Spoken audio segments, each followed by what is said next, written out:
Quand ils sont tout neufs, qu'ils sortent de l'œuf du cocon, tous les jeunes blancs-becs prennent les vieux mecs pour des cons. Quand ils sont devenus des têtes chenues, des grisons, tous les vieux fourneaux prennent les genoux pour des cons.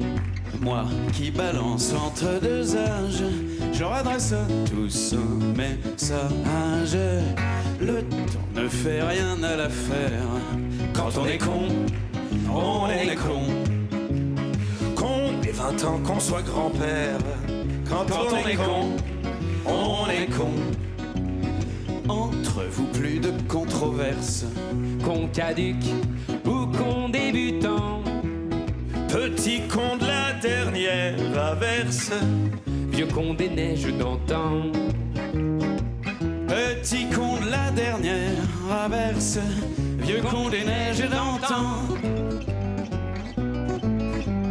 Vous les cons naissants, les cons innocents, les jeunes cons qui ne le niaient pas, prenez les papas pour des cons.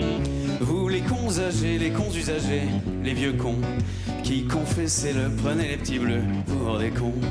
méditez l'impartial message d'un qui balance entre deux âges. Le temps ne fait rien à l'affaire.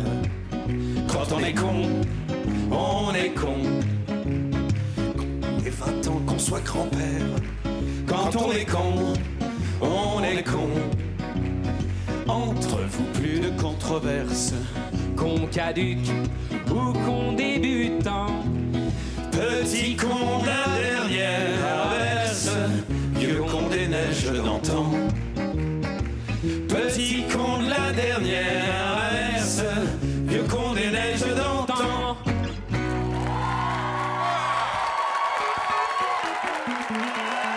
Canon! Merci à tous les trois, Patrick, Vianney, Thomas. Ça soulage un peu d'insulter les potes ou ça se passe comment? Chanter Brassens, pour moi, c'est hyper important parce que c'est presque avec Brassens que tout a commencé, je pense, dans la chanson française. Il n'y aurait pas eu Souchon sans Brassens et il n'y aurait pas eu toute la chanson française d'aujourd'hui sans lui. Et moi, c'est vrai que si j'écris des chansons, j'essaie de jamais oublier que c'est parce qu'à un moment, il y a Brassens qui a écrit les siennes. Quel plaisir de se retrouver sur une scène, de retrouver des copains, de retrouver presque un public et de faire de la musique. Donc merci à la fête de la chanson française. Georges Brassens, moi c'est mon dieu, c'est vraiment mon dieu depuis très longtemps. Je suis hyper fan de tout ce qu'il a fait, tout son univers, son esprit, son énergie, j'adore. Et ça fait plaisir de le chanter à la télé, tous ensemble.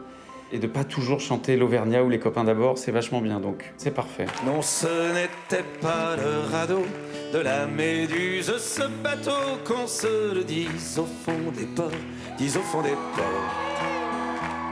Ils arrivaient en Perpénard, sur la grammaire des canards, et s'appelaient les copains d'abord, les copains d'abord. C'est fluctuant avec mergiture, c'était pas de la littérature, n'en déplaise aux jeteurs de sorts, aux jeteurs de sorts. Son capitaine et ses matelots n'étaient pas des enfants de salauds, mais des amis franco de temps, les copains d'abord. Allez ensemble les copains. C'était pas des amis de luxe, des petits castors et pollux, des gens de Sodome et Gomorrhe, Sodome et Gomorrhe. C'était pas des amis choisis par Montaigne la Boétie. Sur le ventre ils se tapaient fort, les copains d'abord. Des bateaux j'en ai pris beaucoup, mais le seul qui est tenu le coup, qui n'est jamais viré de bord, non viré de bord. Il naviguait en perpénard, sur la grand-mare des canards, et ça fait